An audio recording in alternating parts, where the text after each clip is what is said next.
মানুষ মনের মতো বাঁচে মূলত দশম শ্রেণী পর্যন্তই। চাইলেও এরপর আর ফিরে যাওয়া যায় না সেই স্কুলের দিনগুলোতে।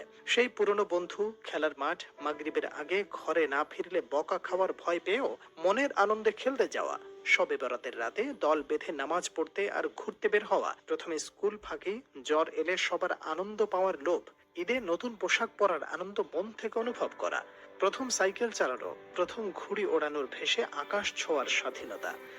সেই দিনগুলি যখন চিন্তা ভাবনা ছাড়া আমরা বাঁচতে জানতাম। সার্টিফিকেট বেড়ে যায়, বয়স বেড়ে যায়, মা বাবার চুল পেকে যায়, আর সমস্ত পৃথিবীর বোঝা যখন আমাদের পেয়ে বসে, তখন সবার মধ্যে থেকেও যেন আমরা নিঃসঙ্গ। হাতে টাকা দিয়েও সময় কিনতে হয়, সময় কাটানোর মতো বন্ধু থাকে না। দশম শ্রেণীর পর আমরা বেঁচে থাকি যেন শুধু বেঁচে থাকার প্রয়োজনে। মানুষ মনের মতো বাঁচে মূলত দশম শ্রেণী পর্যন্তই। চাইলেও এরপর আর ফিরে যাওয়া যায় না সেই স্কুলের দিনগুলোতে।